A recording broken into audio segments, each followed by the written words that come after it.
여러분 안녕하십니까? 코로나19 KBS 통합뉴스룸 5시 뉴스입니다. 이른바 환경부 블랙리스트 의혹으로 재판에 넘겨진 김은경 전 환경부 장관이 1심에서 징역 2년 6개월을 선고받고 법정 구속됐습니다. 재판부는 산하기관 임원들에게 사표를 요구하고 내정자들이 임명되도록 지원한 김 전 장관의 혐의를 대부분 유죄로 판단했습니다. 최유경 기자입니다. 서울중앙지법은 환경부 블랙리스트 의혹과 관련해 직권남용과 업무방해, 강요 혐의로 기소된 김은경 전 장관에게 징역 2년 6개월을 선고했습니다. 재판부는 김 전 장관이 범행 일체를 부인하고 있고 증거인멸 우려가 있다며 법정에서 구속했습니다. 같은 혐의로 기소된 신미숙 전 청와대 균형인사비서관은 징역 1년 6개월에 집행유예 3년을 선고받았습니다. 이들은 2017년 말부터 지난 박근혜 정부에서 임명된 환경부 산하 공공기관 임원 15명에게 사표를 내게 하고 청와대와 환경부가 추천한 인사를 산하기관에 채용하도록 불법 개입한 혐의 등으로 기소됐습니다. 재판부는 김 전 장관이 이른바 물갈이를 위해 임원들에게 일괄적으로 사표 제출을 요구했다고 보고 직권남용 혐의를 유죄로 판단했습니다. 다만 신 전 비서관의 경우 공모관계가 입증되지 않았다며 관련 혐의에 대해 무죄를 선고했습니다. 재판부는 또 이들이 청와대와 환경부가 추천한 내정자들이 산하기관 임원으로 임명되도록 지원한 혐의 등도 대부분 유죄로 판단했습니다. 재판부는 김 전 장관이 국민들에게 공공기관 임원 채용 과정에 대한 깊은 불신을 야기했다고 밝혔습니다.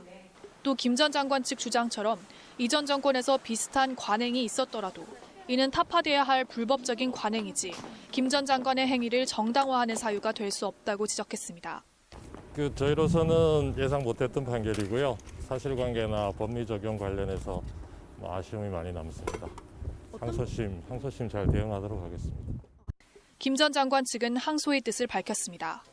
신 전 비서관은 판결에 대한 입장을 묻는 질문에 별다른 대답 없이 법정을 떠났습니다. KBS 뉴스 최경입니다. 오늘 오후 1시 20분쯤 강원 삼척시 신기면 서아리 한 야산에서 불이 났습니다. 불이 나자 산림과 소방당국 등은 진화 헬기 5대와 인력 100여 명을 긴급 투입해 진화 작업을 벌이고 있습니다. 산불의 원인은 아직 알려지지 않았지만 현재까지 임야 만여 제곱미터가 불에 탄 것으로 추정됩니다. 산림당국은 현장에 바람이 거세지 않아 곧 불길이 잡힐 것으로 보고 있습니다. 윤석열 검찰총장의 징계 사유 중 하나였던 이른바 판사 사찰 의혹에 대해 서울고등검찰청이 무혐의 처분을 내렸습니다. 또 한편 서울고검은 대검감찰부가 판사 사찰 의혹을 수사하는 과정에서 절차가 위법했다는 의혹에 대해선 계속 수사 중이라고 밝혔습니다. 이재희 기자입니다. 서울고등검찰청 감찰부가 윤석열 검찰총장의 이른바 판사 사찰 의혹에 대해 어제 무혐의 처분했다고 밝혔습니다. 서울고검 측은 재판부 분석 문건 관련자들에게 사실관계를 파악하고 직권남용죄 성립 여부에 대해 법리 검토를 한 결과 윤 총장의 혐의를 인정하기 어렵다고 판단했다고 전했습니다. 또 이번 수사는 윤 총장의 지휘를 배제한 상태에서 진행됐다고 덧붙였습니다. 판사 사찰 의혹은 재판부의 주요 판결과 정치적 성향 등을 담은 재판부 분석 문건을 윤 총장의 지시로 대검 수사정보정책관실이 만들어 관련 부서들에 공유했다는 내용으로 지난해 법무부 검사징계위원회가 윤 총장에게 정직 2개월을 의결할 당시 징계 사유로 삼은 사안 중 하나입니다. 법무부는 재판부 분석 문건 작성과 관련해 윤 총장의 직권남용이 있었다고 보고 대검에 수사를 의뢰했고 대검은 지난해 12월 사건을 서울고검에 넘겼습니다. 한편 서울고검은 대검 감찰부가 판사 사찰 의혹을 수사하는 과정에서 압수수색 상황을 법무부에 수시로 알리는 등 적법 절차를 어겼다는 의혹도 함께 수사하고 있습니다.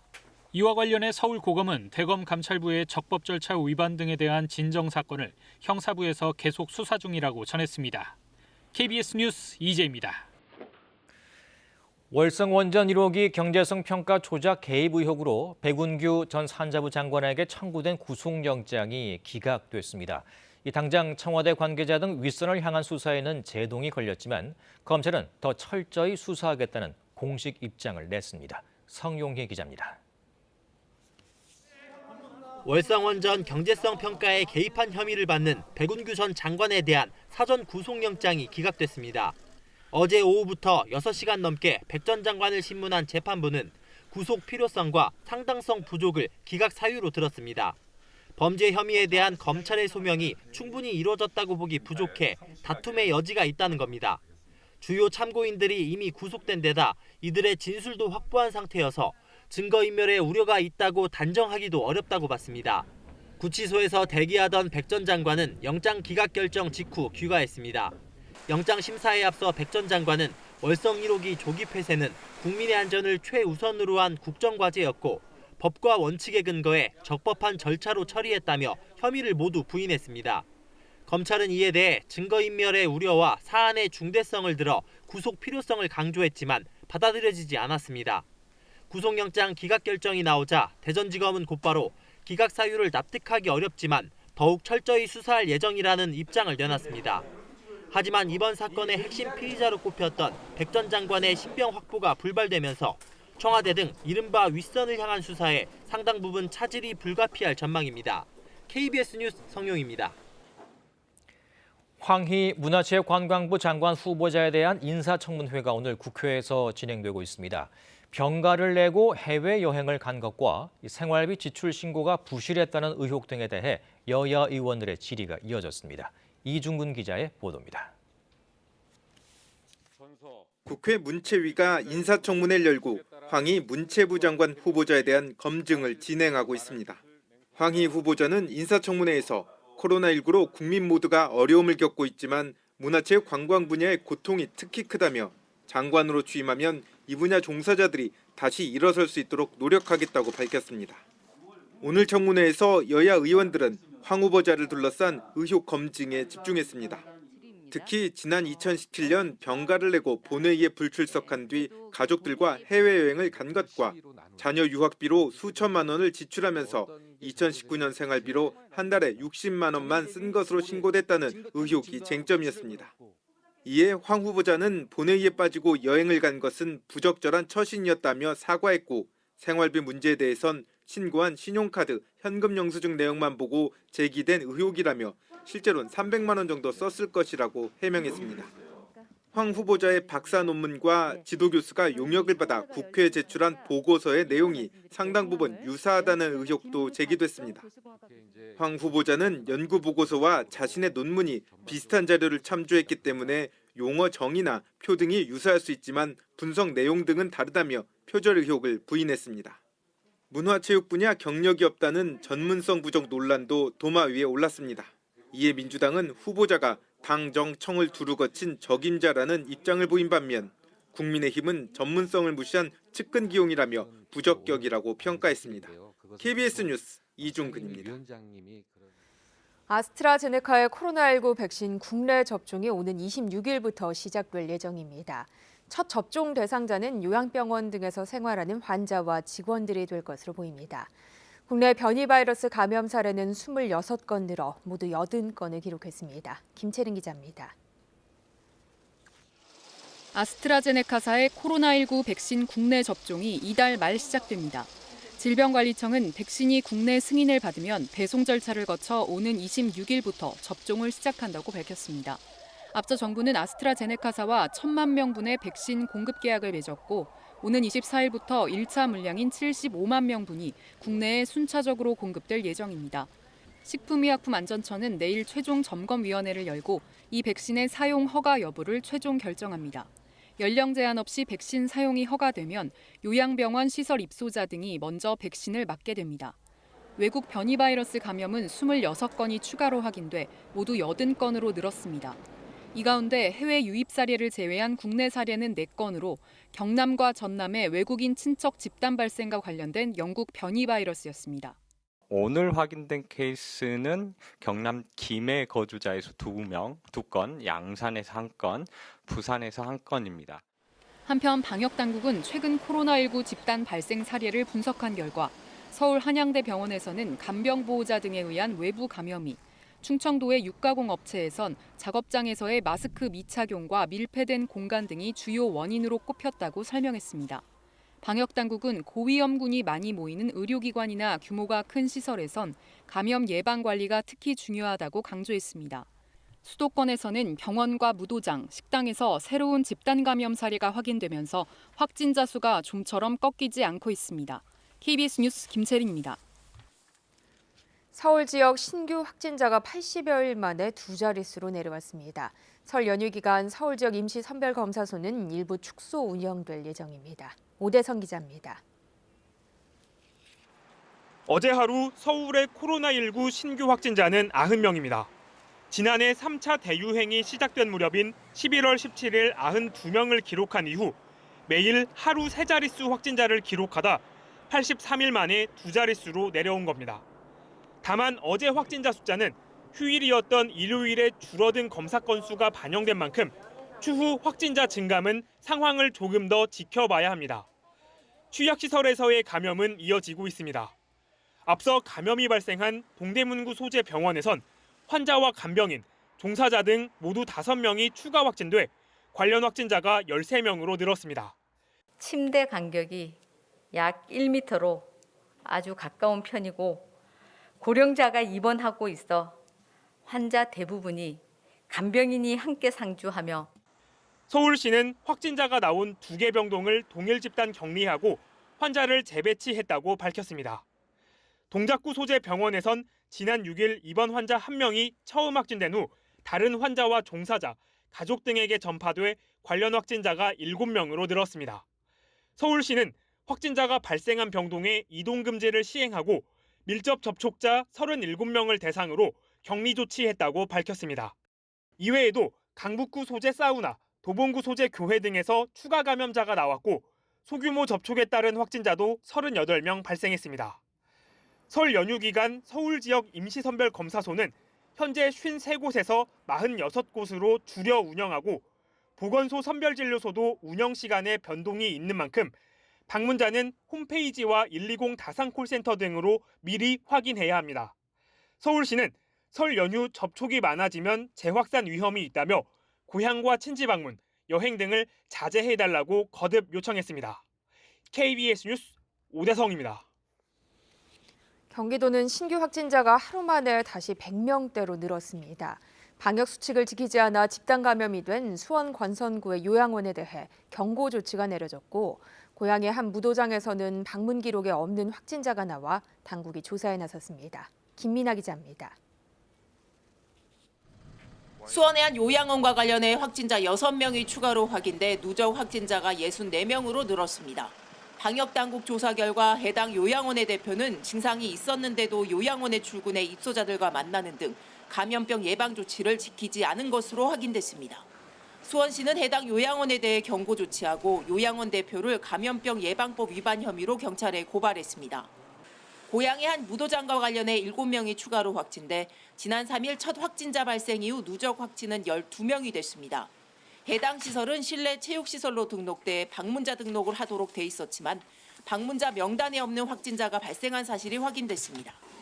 이에 고양시는 해당 시설에 대해 영업 중단 조치를 내렸으며 방역 수칙을 위반했는지 여부를 조사하고 있습니다.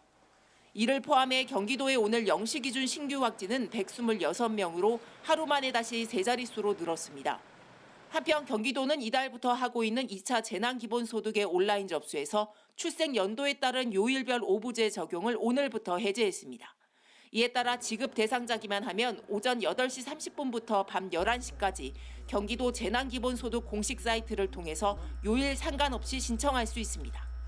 경기도는 첫 주에 지급 대상자의 56%가 신청을 마쳤고 온라인 시스템이 안정적으로 운영됨에 따라 요일별 오부제를 해제한다고 밝혔습니다. KBS 뉴스 김민아입니다. 전교조 대전지부가 대전 IEM 국제학교에서 시작된 집단 감염과 관련해 대전시 교육감을 직무유기 혐의로 고발했습니다. 대전시 교육청은 지난해 9월 IEM 국제학교의 지도 점검을 요청하는 대전 중구청의 공문을 받았지만 관리부서가 없다는 이유로 반송했던 것으로 드러나 비판을 받고 있습니다. 홍정표 기자입니다. 종교단체가 운영하는 미인가 기숙시설에서 170여 명이 집단 감염된 대전 IEM 국제학교 사건. 확진자 대다수가 10대 청소년이지만 대전시 교육청은 사건 직후 무등록 미인가 시설에 대한 지도 감독 권한이 없다며 책임에 선을 그었습니다. 하지만 지난해 9월 종교시설 방역관리 중이던 대전 중구청이 미등록 교육시설의 존재를 교육청에 알리고 지도 점검이 필요하다는 공문까지 보낸 것으로 확인됐습니다. 종교시설은 저희가 하더라도 기숙학교를 운영하는 부분에 있어서는 학교니까 교육청에서 점검을 해주시면 좋을 것 같아서. 하지만 교육청은 미인가 교육시설을 관리하는 부서가 없다는 이유로 공문을 반송했고 관리 사각지대 속에 최악의 집단 감염 사태를 맞았습니다. 행정 편의 때문에 학교 밖 청소년에 대한 관리 의무를 저버린 처사라는 비난이 이어진 가운데 전교조는 특히 미인가 교육시설인지 불법 영업을 하는 학원인지는 최소한 현장 확인이 필요했다고 비판했습니다. 또 교육청이 뒤늦게 경찰에 수사 의뢰를 한 것도 스스로 직무유기를 인정한 꼴이라며 설동호 대전시 교육감과 관계 공무원을 검찰에 고발하고 나섰습니다. IM 국제학교에 대해서 제대로 알아보지도 않고 여기는 IM 선교회가 운영하는 종교시설이다. 이렇게 자의적인 판단 끝에 잘못된 결정을 내린 겁니다. 대전교육청은 이에 대해 아무런 입장 표명을 하지 않았습니다. KBS 뉴스 홍정파입니다.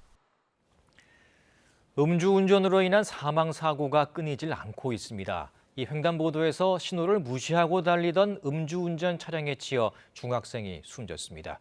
이 음주운전자는 사고를 내고도 수백 미터를 더 달려서야 멈춰섰습니다. 김용덕 기자가 단독 보도합니다. 새벽 시간 빠른 속도로 국도를 달리는 승용차. 차선을 왔다 갔다 하고 정지 신호에도 멈추지 않습니다. 앞차를 추월해 다음 신호등도 무시하고 달리려던 순간 건널목 한가운데를 걷던 사람을 그대로 들이받습니다. 날아갔어요. 쓰는 것도 없이 그냥 쭉 가시더라고요. 가시다가 이제 차만 계속 바라보고 있는데 한 400~500m인가 가더니 차 멈추시고서는 비상등 켜시고선 누가 내리는 것까지 보고서는. 사고가 일어난 횡단보도입니다. 피해자는 15살로 중학교 2학년생이었는데요. 친구와 둘이서 이곳을 건너다 변을 당했습니다. 이 학생은 사고를 당한 뒤 인근 병원으로 옮겨졌지만 결국 숨졌습니다. 사고를 낸 30살 A씨는 술을 마신 상태, 혈중 알코올 농도 0.067%로 면허 정지 수준이었습니다. 블랙박스 영상에서 나타난 이동 시간과 거리를 계산해 보니 당시 차량의 평균 속도는 시속 100km 이상으로 추정됩니다. 사고를 낸 뒤 바로 멈추지도 못할 정도였습니다. 신호위반으로 해서 사고가 나서 이게 사고가 났는데도 불구하고 이제 좀 더 진행을 했다가 갔다가 다시 온 거니까 저희 입장에서는 뭐 뺑소니로 당연히 입건을 한 거고. 경찰 조사 결과 A씨는 5년 전에도 음주운전 단속에 적발된 적이 있었습니다. 경찰은 특가법상 음주운전 사고, 이른바 윤창호법 위반 혐의로 A씨를 구속하고 정확한 음주 경위를 수사하고 있습니다. KBS 뉴스 김용덕입니다. 해외 유명 브랜드의 소위 짝퉁 옷을 만들어 정품인 것처럼 속여 판 일당이 세관에 적발됐습니다. 진품 가격의 40% 수준의 싼 값의 물건을 팔았는데 온라인 오픈 마케팅을 통해 1년여 동안 벌어들인 돈이 60억 원에 이릅니다. 임재성 기자의 보도입니다. 서울 본부세관은 수입업체 대표 A씨 등 4명을 상표법 위반 등의 혐의로 검찰에 넘겼습니다. 이들은 2019년 말부터 1년여 동안 유명 브랜드 폴로와 타미 일피거 상표를 붙인 짝퉁옷 25만여 점을 만든 혐의를 받고 있습니다. 이 가운데 19만여 점은 온라인 오픈마켓 8곳을 통해 팔려나갔습니다. 정품 가격의 60% 정도 싼 가격에 판매됐습니다. 미국에서 정품 의류 수천 점을 수입하면서 확보한 수입 신고 필증을 오픈마켓에 올려 소비자들을 안심시켰습니다. 이렇게 1년여 만에 벌어들인 돈만 약 60억 원. A씨 등은 서울 시내 주택가에 의류 제작 시설을 갖춰 짝퉁 옷을 만들었고 서울과 경기도에 창고까지 마련해 대량으로 유통했다고 세관은 밝혔습니다. 서울세관은 이들이 팔고 남은 짝퉁 옷 6만여 점을 압수했습니다. 또 이들이 보관 중이던 일부 짝퉁 의류가 밀수입된 정황을 포착해 국정원과 함께 밀수 조직을 쫓고 있습니다. 서울세관은 공식 쇼핑몰이 아닌 곳에서 브랜드 옷을 살 경우 가격과 원산지, 제품 상태 등을 자세히 비교하는 등 소비자의 세심한 주의가 필요하다고 강조했습니다. KBS 뉴스 임재성입니다. 국민권익위원회가 부동산 중개 수수료를 대폭 줄이는 내용을 담은 개선안을 내놓았습니다. 개선안에는 현재 5개의 거래 금액 구간 표준을 7단계로 세분화하고 구간별 누진 방식 고정 요율을 하는 방안, 누진식 고정 요율은 유지하되 고가주택 거래 구간에 대해선 공인중개사와 거래 당사자 간 협의를 통해 중개 보수 비용을 결정하는 방안 등이 담겼습니다. 권익위의 개선안에 따르면 현재 10억 원 아파트 매매 시 900만 원이던 중개 수수료가 550만 원으로 줄어듭니다. 경기도 수원의 한 고등학교에서 점심을 먹은 학생들이 집단 식중독 증세를 보여 보건당국이 역학조사에 나섰습니다. 학생들은 학교 자체 급식이 아닌 학교와 계약한 업체 도시락을 먹었던 것으로 조사됐습니다. 김기은 기자입니다. 경기도 수원의 한 고등학교입니다. 10여 개의 운동부를 전문으로 운영하고 있는데 지난 4일부터 식중독 증세를 호소하는 학생들이 늘어났습니다. 저녁에 토하고 설사하고 그 다음날 새벽에 열이 엄청 나고 온몸이 쑤셨어요. 130여 명의 학생 가운데 식중독 증세를 보인 학생만 30여 명, 모두 당일 학교에서 점심을 먹은 뒤였습니다. 점심은 학교 급식이 아닌 도시락이었습니다. 학교는 도시락 전문업체와 계약을 맺고 훈련을 다시 시작한 지난달 25일부터 도시락을 납품받아 학생들에게 제공해왔습니다. 점심 도시락에는 밥과 햄, 불고기, 김치찌개 등이 나왔습니다. 그리고 간식으로 학생들은 빵과 우유도 먹었습니다. 관할 보건소는 빵과 우유 그리고 3일치 도시락 보존식은 물론 학생들과 도시락 매장 직원의 검체 등을 확보해 역학조사를 벌이고 있습니다. 학생들의 가건물을 채취를 했고요.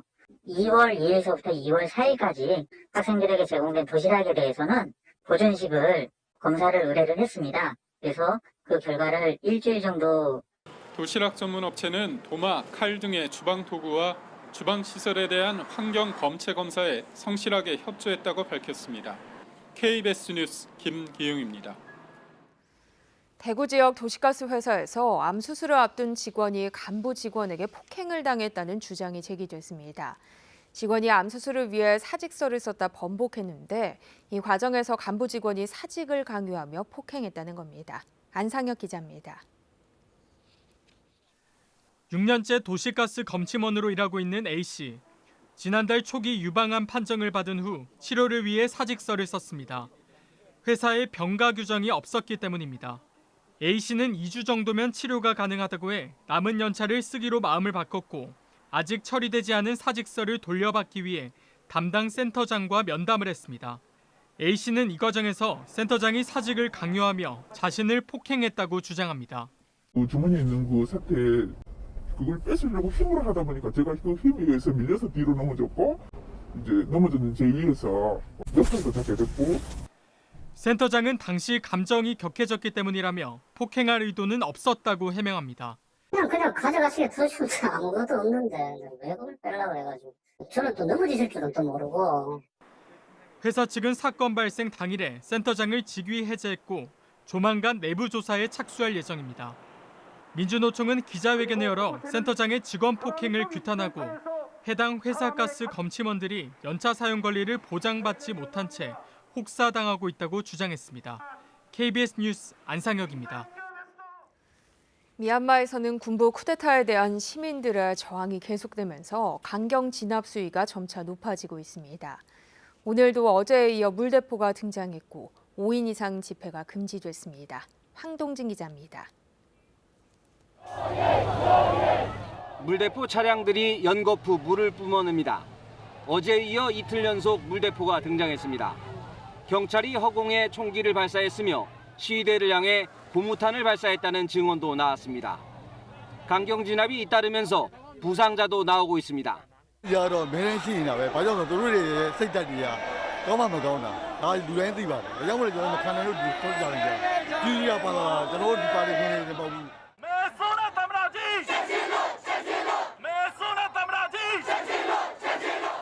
계속되는 시위 속에 군부는 일부 지역에 계엄령을 선포하고 저녁 8시 이후 야간 통행을 금지했습니다. 또 5인 이상이 모이는 집회도 불허했습니다.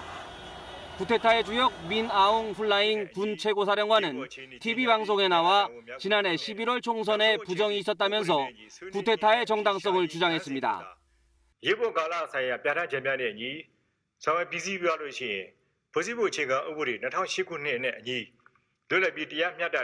파티송 디모크라시 투르지가 보이고ပြန်လည် ကျင်းပပြီး အနိုင်ရတဲ့ ပါတီကို ဒီမိုကရေစီစံချိန်စံနှုန်းများနဲ့ 비상사태 기간 과업을 완수하면 공정한 총선이 치러질 것이며 승리한 당은 국가의 의무를 이어받게 될 것이라고 밝혔습니다.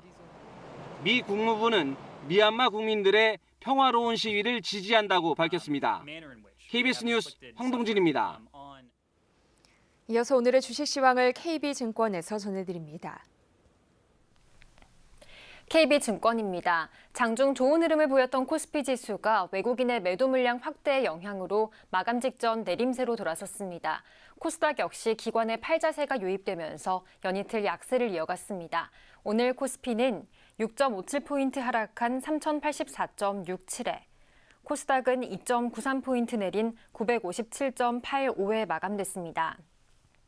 전일 미국 증시는 바이든 행정부의 새로운 부양책에 대한 기대감에 3대 지수가 일제히 사상 최고치를 경신했습니다. 이에 코스피도 오르면서 출발했지만 오후 들어 상승폭을 차츰 축소한 끝에 소폭 내림세로 장을 마쳤습니다.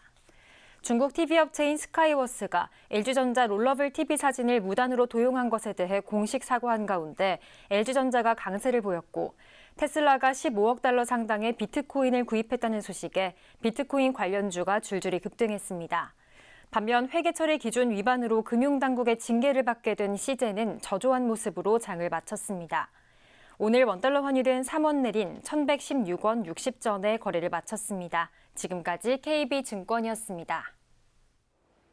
아침에는 영하권이었지만 한낮에는 따뜻한 서풍이 불어들면서 기온이 꽤 올랐습니다. 내일은 기온이 오늘보다 더 오를 것으로 예상되는데요. 낮 기온 대부분 지역에서 10도 안팎까지 오르겠습니다. 이 기세를 유지하면서 설 연휴 동안에도 큰 추위 없이 이맘때치고 꽤 온화한 날씨가 계속될 것으로 보입니다. 현재 전국적으로 맑은 날씨가 이어지고 있습니다. 미세먼지 농도도 보통에서 좋음 단계를 유지하고 있는데요. 오늘 밤부터 내일 아침 사이에는 곳에 따라서 안개가 짙게 끼겠습니다. 이후에도 구름만 끼는 날씨가 이어지겠고요. 동해안 지역에서는 바람이 강하게 불 것으로 보입니다. 동쪽 지역에는 특히나 건조특보가 발효 중입니다. 강풍의 건조한 날씨, 어느 때보다 화재가 나기 쉬운 기상 조건입니다. 불씨 관리 잘 하셔야겠습니다. 내일 아침 기온은 영하권이기는 하지만 오늘보다 3, 4도 정도 높겠습니다. 낮 최고 기온 서울, 청주 8도, 광주 10도, 대구는 11도까지 오르겠습니다. 바다의 물결은 동해상에서 최고 3m로 거세게 일겠습니다. 당분간 대부분 지역 맑은 날씨가 이어지면서 건조함은 더해갈 것으로 보입니다. 날씨였습니다. 코로나19 통합 뉴스룸은 7시 뉴스에서 이어집니다. 시청해주신 여러분 고맙습니다.